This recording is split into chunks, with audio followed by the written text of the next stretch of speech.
kamili.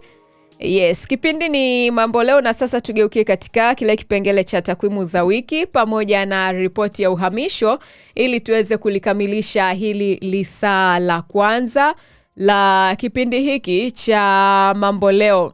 Na hapo baadaye bwana, nitakwambia, ngoja kwanza tupite na takwimu za wiki alafu nije nikwambie Mashujaa wamekamilisha usajili. Mkude kaenda Mashujaa bwana.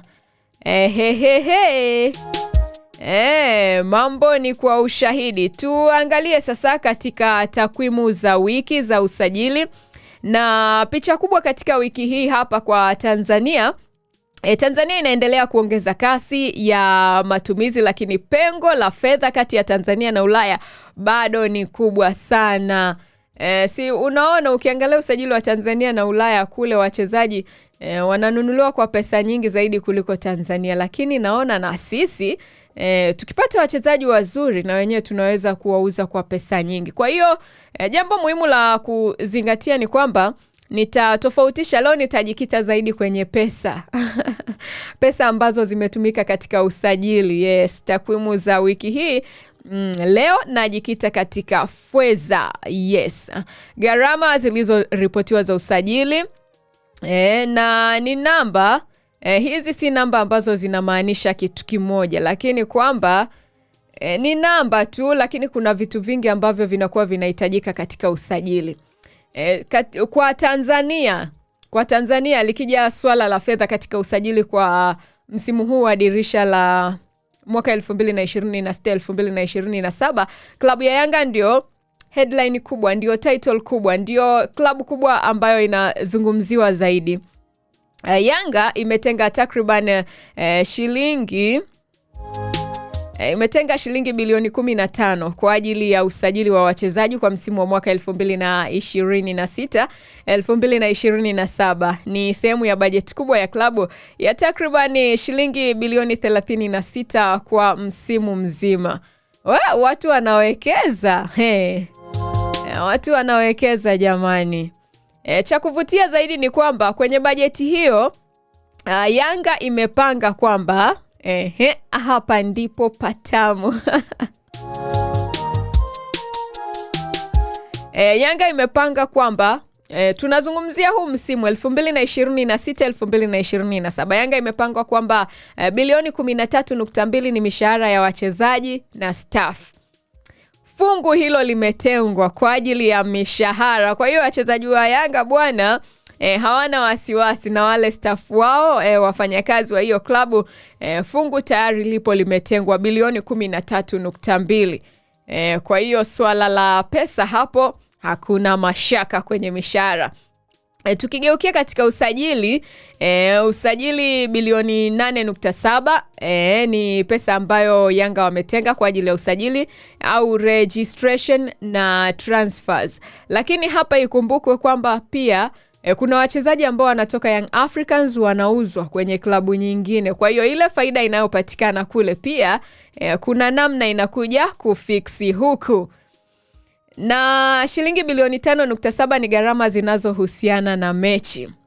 Kuna Yanga Day, kuna nini na nini. Hivyo pesa hizo zinatumika huko ni bilioni 5.7. Kwa hiyo sasa ukija kuzijumlisha hizi unapata kwamba sehemu ya bajeti kubwa ya klabu ni takriban bilioni 36.1 kwa msimu mzima. Kwa msimu mzima. Hii bilioni 15 ilikuwa kwa ajili ya usajili wa wachezaji wa msimu. Lakini ikija sasa kwa msimu mzima, jumla ya pesa ambazo klabu ya Young Africans itatumia kwa msimu huu ni takriban bilioni 36.1. Kwa hiyo unaona ni kiasi gani pesa imewekezwa hapo jamani. Ndio maana mnaambiwa msicheze na biashara za watu. Watu wamewekeza, watu wamejitoa. Hapo amewekeza pesa yake, ameshapiga mahesabu hapo kwamba anajua ndani ya muda fulani pesa yangu itaanza kurudi. Kwa hiyo jamani, tuheshimu kazi za watu, tuheshimu biashara za watu. Watu wamejitoa. Wanakuambia bwana, business is not for the weak. You have to take risk. Kuna watu wana take risk kubwa sana katika biashara zao, katika kazi zao. Kwa hiyo kila kazi ya mtu, kila biashara ya mtu ni vizuri tukaiheshimu. Hata kama unaiona ni ndogo kiasi gani, unaiona ni ya wastani, unaiona ni kubwa, heshimu. Hujui mtu amewekeza kiasi gani. Sio pesa tu. Kuna pesa, kuna muda, kuna akili, vitu vingi amewekeza hapo. Kwa hiyo tuheshimu vya watu bwana. Kwa hiyo ukisikia Yanga ina shilingi bilioni 15 za usajili, usichukulie moja kwa moja kwamba shilingi bilioni 15 tayari zimetumika kununua wachezaji. Ni fedha zilizotengwa kwa kiasi fulani. Kwa transfer fee ni kiasi ambacho kinaweza kuwa chini au juu kulingana na mishahara, kulingana na signing on fee, kulingana na bonuses na vile vile mikataba. Kwa hiyo hapo ni vitu vingi vinakuwa vinatumika hapo tunaposema issue ya usajili. Okay? Bosco anasema my sister, vipi kuhusu Ki Stefan amejiunga na Yanga au la? Bosco, Stefano Aziz Ki tayari amejiunga na klabu ya Young Africans na ametia wino, amesaini mkataba wa miaka 2 na Yanga, ataitumikia kwa miaka 2. Anasema kweli hawajaweka benki. Watu wamewekeza, watu wamejipanga. Na mimi jamani, msije mkashangaa nikawa na ifadhili timu fulani. Msije mkaniuliza pesa nimetoa wapi jamani. Msije mkaniuliza. Okay, kwa hiyo tukigeukia katika dili la Selemani Mwalimu na Yanga, tupo pale kwenye pesa, kwenye mshiko money. Dili linalozungumzwa sana wiki hii ni kuhusiana na issue ya Selemani Mwalimu ambaye Yanga imemchukua kwa mkopo kutoka Wydad Casablanca. Wanakuambia bwana, ukipata fursa pita nayo. Wewe usiseme hii fursa bwana itakuja nyingine nzuri zaidi. Kwanza hapa sijajiandaa. Wewe pita nayo, itajulikana huko mbele. Sasa ni halali si halali, hiyo ni juu yako. Kwa hiyo The Citizen imeripoti kwamba Yanga ilikubaliana na Wydad kwa takriban dola 75,000 sawa na karibu shilingi milioni 195 kwa transfer loan arrangement iliyoripotiwa. Kwamba hichi kiasi cha pesa Simba ndio walitakiwa walipe kule Wydad ili sasa waweze kumchukua Mwalimu kwa mkopo. Kwa Yanga walivyoona Simba wamelega, wanaangalia huu gomvi, shida iko wapi, chanzo kiko wapi? Wanakuambia tafuta chanzo. Ukishapata chanzo cha kitu chochote inakuwa rahisi wewe kutimiza lile lengo lako unalolipata. Kwa hiyo hii pesa ya Simba ndo walitakiwa wailipe. Kwa hiyo Yanga walivyoona kwamba Simba wanasuasua, wao ikabidi walipe hii dola 75,000, wakawalipa Wydad kwa haraka. Kuna mtu hapa amesema nani? Wakailipa kwa haraka. Ni hapa ndio sasa pale raha ya kuwa na pesa mfukoni, chap kwa haraka. Kuna zile ofa ambazo zinakujaga hivi. Umewahi kukuta kwamba ukiwa na pesa, yani ukiwa na pesa cash, kuna fursa hazitokei, lakini ile umeenda kuiwekeza sehemu au kama hivyo umeipeleka benki afu process inakuwa ndefu, ndio sasa dili linakuja. Unaambiwa ndani ya masaa 2 ukilipia hii unapata hichi. Alafu unakuta ni kitu kizuri na ulikuwa unakihitaji muda mrefu. Hapo ndipo unatamani kulia. Bosco anasema kweli hawajaweka pesa benki. Hii ndo nilitaka kuizungumzia hapa. Kwa hiyo Yanga walivyoona Simba wanasuasua kwenye swala la kulipa hiyo pesa kwa Mwalimu, wao wakatoa hii pesa haraka sana. Walivyoitoa haraka, Wydad ni nani? Na rais wa Wydad alishakuambia kwamba Engineer Hersi ni rafiki yake. Kwa hiyo yeye anamsupport. Kwa pesa ilivyolipwa, ikabidi wamchukue Mwalimu. Ikawa imeenda. Bosco anasema cash money. Ndio raha ya kuwa na cash bwana. Robert anasema nakupenda mno wewe. Nakupenda zaidi Robert.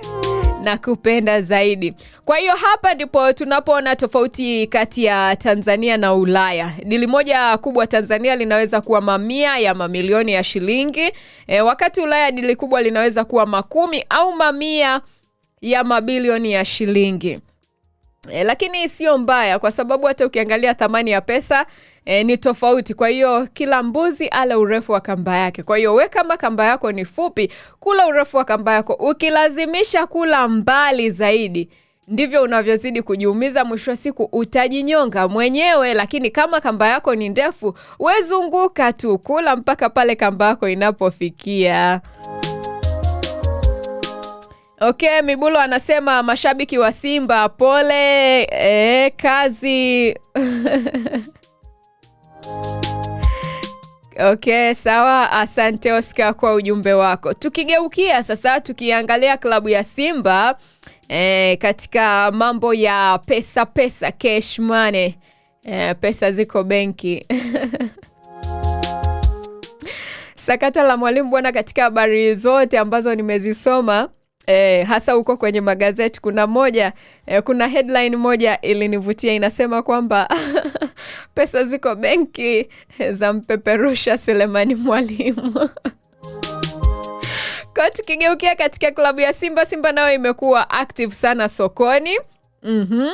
Ila lakini tukiangalia wakati usajili unaanza, Simba walianza kwa mbwembwe kwenye usajili, mnakumbuka?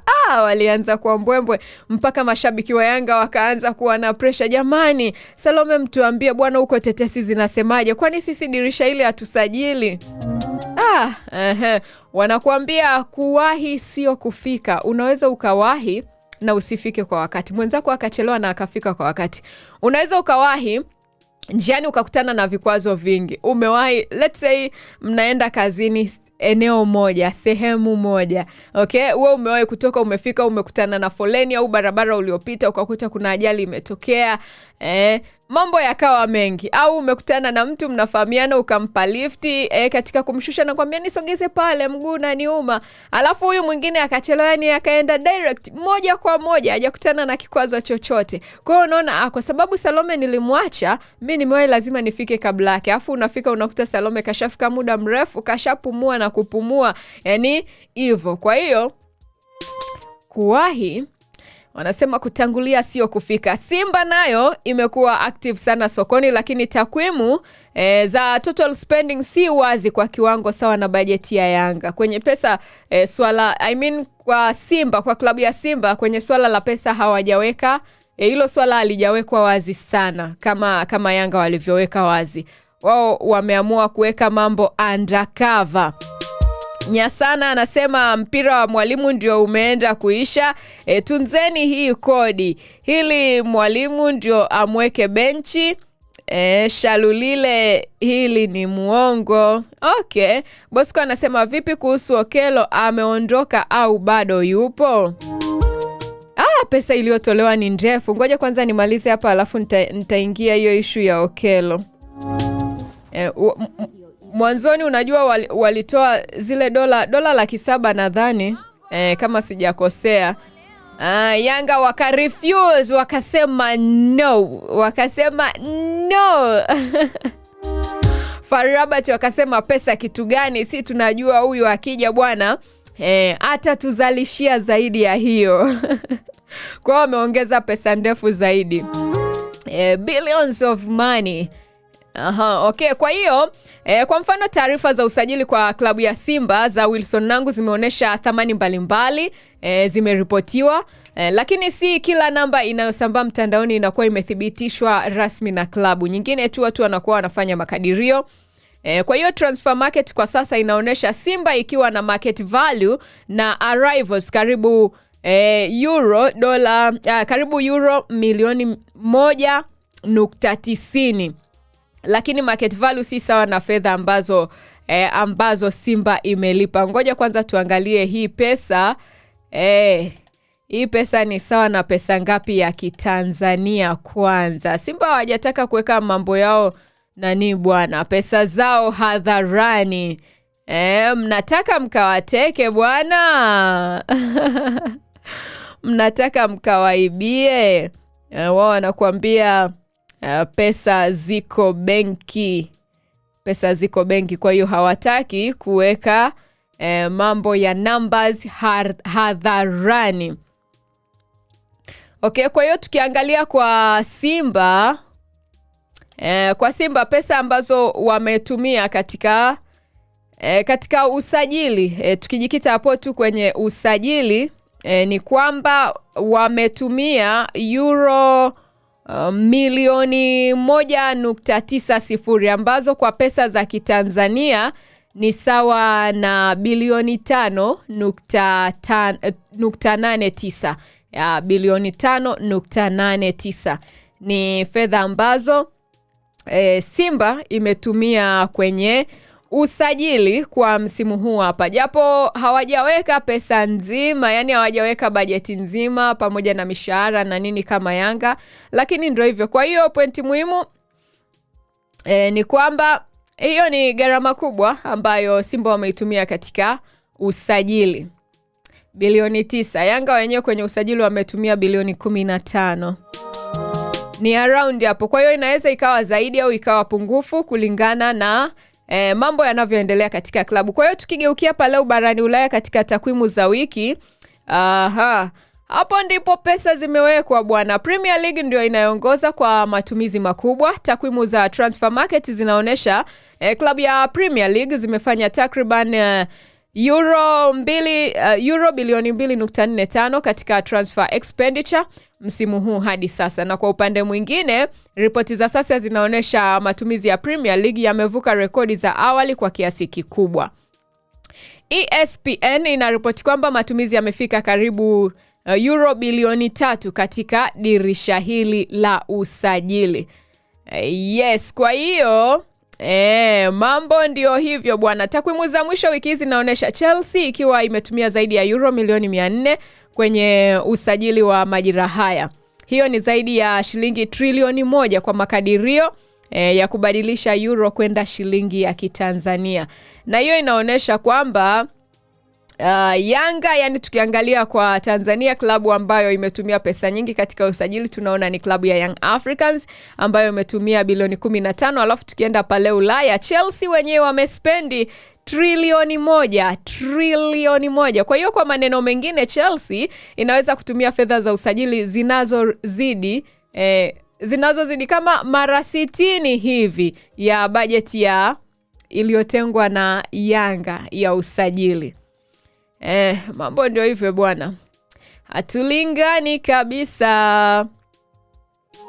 Na vyanzo vingine kama The Citizen, Transfer Market na ripoti ya mwaka 2026, namba za klabu za Ulaya, expenditure, transfer spending, wakati kwa Yanga zinatumika katika usajili. Kwa hiyo kwa makadirio, kubadilisha bilioni 15 za Yanga kuwa euro ni takriban euro milioni 5.2. Hivyo hata ukitumia bajeti yote bado ni ndogo sana ukilinganisha na matumizi ya klabu kubwa Ulaya. Lakini kwa kwetu sisi tunajua hiyo ni pesa nyingi, na ni pesa nyingi, ndio ni pesa nyingi. Nipite na ujumbe wake nani hapa. Okay, Fratel anasema Okello anaelekea wapi? FAR Rabat wanamtaka, FAR Rabat. Bosco anasema wajiangalie, tutamnyofoa Libase. Frater anasema hamwezi kumnyofoa Libase, hilo ni jini. Jana bwana nimepita mtandaoni, nikaona sijui ilikuwa ni mechi gani ile, lakini inaonekana wachezaji wa Simba wako uwanjani. Halafu engineer akawa anapita anasalimiana na wale wachezaji. Halafu kocha wa Simba naye alikuwa pale. Engineer akawa anaongea na Chama. Yani Chama kama sikosei, akawa anaongea naye, halafu baadaye ni kama wamemaliza mazungumzo sasa akamkumbatia, halafu kama anamnongoneza kitu sikioni. Jicho alilopigwa na Steve Barker ni balaa. Sasa kwenye comment watu wametiririka kwenye comment, watu wanasema Barker hapo anasema engineer sasa anataka kumchukua tena na huyu. Wanakuambia jamani, mficheni Chama, engineer simuone. Dakika 48 zimeondoka baada ya kugonga 5 kamili kwa saa za Afrika Mashariki. Na tugeukie sasa katika kipengele cha ripoti ya uhamisho ili tuweze kukamilisha hili lisaa la kwanza la kipindi cha Mambo Leo. Shabani anasema hao viongozi wa Simba wanazingua. Salimu anasema Okello ameuzwa kwa dola ngapi? Nilisema hii issue ya Okello naizungumzia kabla sijageukia ripoti ya uhamisho. Haya, ngoja tumwangalie Alan Okello. Okello uko wapi? Okello. Jamani, nani aje? Mimi nina wazo, tunanunua wachezaji na kuwauza. Nani aje na pesa? Tufanye hiyo biashara, iwe ndio biashara yetu mjini. Okay, tukizungumzia hii issue ya Okello bwana, Yanga imefanya maamuzi ya kumuuza Alan Okello kwenda AS FAR Rabat baada ya kufanikiwa kumpata Aziz Ki. Mmeona sasa? Mmeona? Yanga jamani, klabu ya Yanga mimi binafsi imenipa somo kubwa sana katika msimu huu wa usajili. Mmeona, kwanza mambo yake ilikuwa inafanya chini chini, matokeo ndio yanayoongea. Wanakuambia hivi, fanya kazi, wanakuambia fanya kazi kwa bidii, japokuwa wengine wanakuambia not bidii, fanya kazi smart, whatever. Matokeo ndio yatakayo kutambulisha. Yani wanakuambia fanya kazi kiasi kwamba mtu akikukuta hakutambulishi wewe kama wewe, anakutambulisha kwa kazi yako. Huyu ni yule jamaa wa production, huyu ni yule, kazi yako ndio inakutambulisha. Kwa hiyo umeona Yanga walichokifanya, walihakikisha kwanza kwamba wanampata Aziz Ki. Akishatia wino, wameshamaliza kila kitu, kimekamilika, ndio sasa wamwachie Okello. Mmeona hiyo? Sasa wewe jambo lako ndio kwanza unaanza, yani ndio process ya kwanza, ndio kwanza asubuhi anza pepepe, unajua mimi 1 2 3, shauri yako ndio yaliyotokea mwalimu. Kwa bwana, Yanga imefanya maamuzi ya kumuuza Alan Okello kwenda AS FAR. Yes, na baada ya kufanikiwa kumpata Aziz Ki ambaye amesaini mkataba wa miaka 2 kwa klabu ya Young Africans. AS FAR wamepanda dau zaidi ya Wydad. Nyie. Kwa wao kule walimchukua mwalimu kwa mkopo, walimchukua Wydad. Wydad wakasema sisi tuna dola hizi hapa, tupeni Okello. Akamwambia hapana. AS FAR wakaona kama dola ile imetolewa, wakamkataa, sisi tuongeze hii. Yanga haina mpango wa kuachana na Komara kama ilivyoripotiwa hapo awali, na Okello yupo Ruangwa, lakini taratibu za kumuuza ziko mwishoni. Ziko mwishoni. Mambo ni ya moto, mambo ni kwa ushahidi. Okello. Kwa hiyo ndio hivyo bwana. Ngoja kwanza, kuna nani nyingine bwana? Na itafuta hii ya Okello, lakini isipopatikana sasa sio mbaya. Tutaipata tu.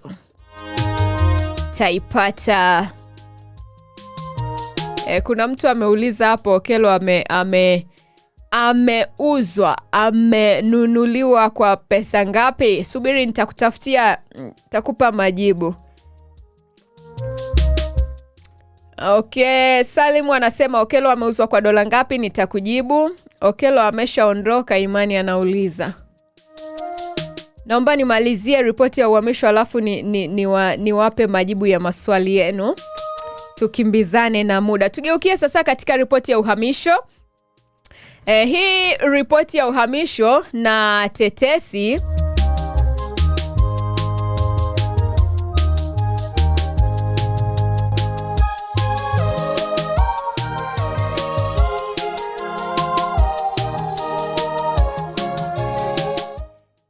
Tugeukie sasa katika ripoti ya uhamisho. Ripoti ya uhamisho na tetesi ambazo tayari zimethibitishwa hadi Ijumaa ya leo Agosti 14. Kwa Tanzania Mwalimu ndiye dili kubwa kwa sasa, bado anaendelea kuzungumziwa. Selemani Gomez Mwalimu ndiye story kubwa zaidi kwa sasa, na Yanga imefanikiwa kumpata mshambuliaji huyo kwa mkopo kutoka Wydad Casablanca baada ya Simba pia kuhusishwa naye. The Citizen imethibitisha kwamba Yanga imekamilisha dili hilo. Hii ni transfer yenye uzito kwa sababu sio tu swala la kuongeza mshambuliaji. Pia Yanga kumchukua mchezaji ambaye alikuwa amewahi kuwa sehemu ya kikosi cha Simba. Hivyo kisoka na kisiasa, hii ni transfer yenye kelele kubwa, yenye mambo mengi, na ni transfer ambayo imezungumziwa sana, na ni transfer ambayo imewaumiza mashabiki kwa namna fulani.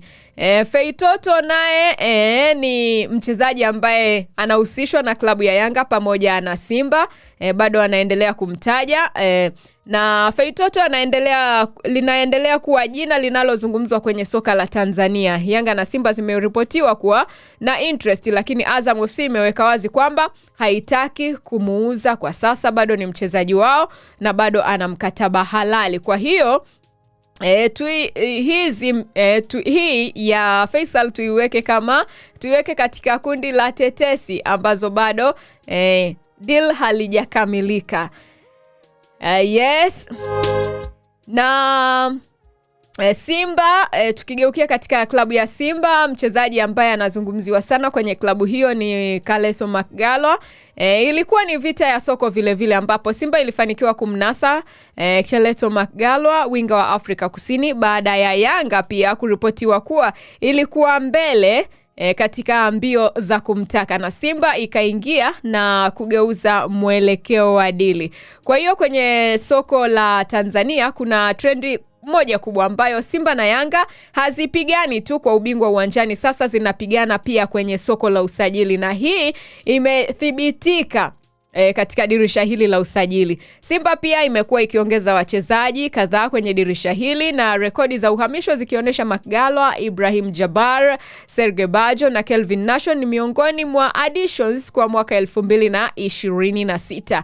Yanga ina nguvu sokoni. Yanga ina shilingi bilioni 15 zilizotengwa mahususi kwa usajili wa wachezaji msimu huu hapa, sawa na takriban dola milioni 5.7. Yes. Na hii inaeleza kwa nini Yanga inaweza kuingia kwenye vita ya kumsajili mchezaji mmoja na Simba au klabu nyingine za Afrika. Tukigeukia pale Ulaya, tetesi zilizo juu sana. Manchester City na Barcelona hawa wanataka kumsajili Rodri, ndio moja ya transfer kubwa sana kwa pale barani Ulaya. Na Barcelona imepeleka ofa ya euro milioni 51 kwa Manchester City kwa ajili ya Rodri, lakini City imekataa, na ripoti zinasema kwamba City inataka takriban euro milioni 60 hadi euro milioni 65 ili Barcelona waweze kumpata huyo Rodri. Kwa hiyo kinachofanya story iwe kubwa zaidi ni kwamba Rodri mwenyewe anaripotiwa kuvutiwa na Barcelona. Unajua kuna mchezaji anaweza timu mbili zinamtaka, lakini yeye pia akawa ana matamanio yake kwamba Simba na Yanga zinanitaka, lakini mimi natamani kuichezea Simba. Kwa hiyo mambo yako hivyo. Hii ni katika kile kipengele cha ripoti ya uhamisho. Kwa hiyo Mwalimu tayari amesajiliwa Yanga, Simba imefanikiwa kumnyakua Kaleso, na Feitoto anaendelea kuwasha moto Tanzania, lakini bado ni mchezaji wa Azam FC. Pale Ulaya, Rodri, Enzo na Martinelli wanavuruga soko msimu huu wa usajili. Dakika ni 57 zimeondoka baada ya kugonga 5 kamili kwa saa za Afrika ya Mashariki. Yes, tuende mapumziko, na baada ya mapumziko itakapogonga 6 kamili kwa saa za Afrika ya Mashariki tutajiunga pamoja kusali sala ya malaika wa Bwana. Baada ya sala nitarejea basi kwenye lile lisala pili la mambo leo.